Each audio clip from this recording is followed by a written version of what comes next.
Olá, bom dia. Está começando o Eldorado Expresso, que traz para você os principais destaques das plataformas do Estadão nesta quarta-feira. Oi, Carol, bom dia. Bom dia, Heisen. Bom dia a todos. Iniciamos com o destaque de uma fila que não para de crescer. A do Bolsa Família. Novos ingressos para o Bolsa Família estão diminuindo desde junho do ano passado, conforme mostra hoje a reportagem do jornal Estado de São Paulo, com base em números do próprio Ministério da Cidadania. 1,5 milhão de famílias, o equivalente a 3,5 milhões de pessoas nessa fila das concessões do Bolsa Família, e com isso as prefeituras acabam ficando sobrecarregadas na sua rede de assistência social, com essas pessoas dependendo, por exemplo, de cestas básicas. O próprio Ministério da Cidadania reconheceu que diminuiu o ingresso, mas que isso será normalizado. Mas especialistas ouvidos nessa reportagem do Estadão acreditam que essa redução tem a ver com o pagamento do 13º salário do Bolsa Família no ano passado, que foi uma promessa de campanha do presidente Jair Bolsonaro. E após um comentário sexista do presidente Bolsonaro em relação à repórter da Folha Patrícia Campos Melo, o próprio filho do presidente redobrou a carga mais tarde.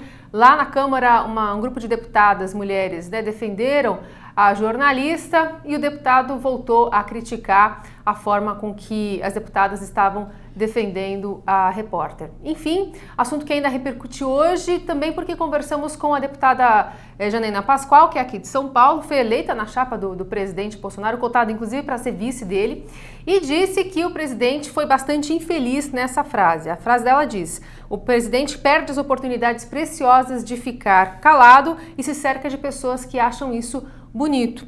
Também disse que, apesar de ser grosseiro e ridículo, esse comentário não fundamenta um pedido de impeachment, lembrando que ela foi uma das autoras do pedido de impeachment da ex-presidente Dilma Rousseff.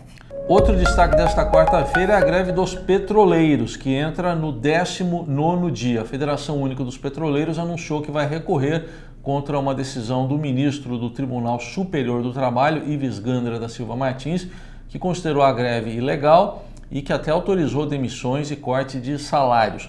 Por outro lado, no Paraná, a Justiça do Trabalho, TRT de lá, suspendeu as demissões na Araucária Nitrogenados, que é uma subsidiária da Petrobras que vai fechar. Inclusive, esse é o principal motivo da greve dos petroleiros. As negociações foram reabertas, conduzidas pelo TRT, e uma nova audiência está marcada para 6 de março. Mas, por enquanto, pelo visto, a greve dos petroleiros continua.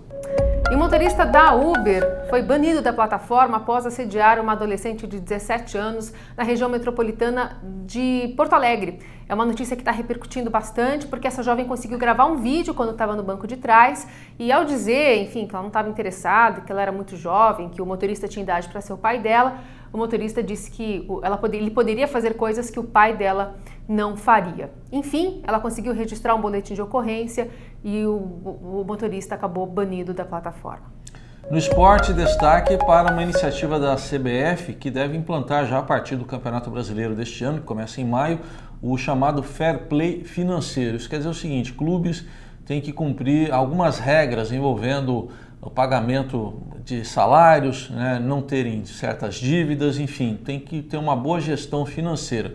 Caso contrário, podem sofrer sanções. Isso aconteceu, por exemplo, agora com o Manchester City da Inglaterra, que está banido por 2 anos de competições na Europa, como por exemplo a Liga dos Campeões, por ter inflado aí os resultados das receitas com patrocínios. Aqui no Brasil, as regras ainda serão anunciadas nas próximas semanas e devem entrar em vigor gradativamente no futebol brasileiro nos próximos 4 anos. E no esporte a gente também acompanha o Internacional enfrentando o Tolima hoje, ainda na pré-Libertadores, jogo lá na Colômbia, e o Flamengo decidindo a Recopa Sul-Americana contra o Independiente Del Valle, o primeiro jogo hoje à noite em Quito, lá no Equador. E a gente termina falando de um lançamento aqui do Estadão, é o novo podcast chamado Episódio, que vai tratar de séries que estão bombando, as mais premiadas, as mais comentadas. E para começar, nesse episódio de estreia, vamos falar sobre as séries para se ver no carnaval, para quem não é muito da folia. Então tem 3 indicações que os jornalistas vão abordar, vão tratar nessa mesa redonda, e tem participação também da Pablo Vittar nessa estreia. É aquele verbo maratonar, né? Maratonar. Dá para fazer isso. Estes e outros destaques você acompanha nesta quarta nas plataformas do Estadão. Um ótimo dia para você e até amanhã. Até amanhã.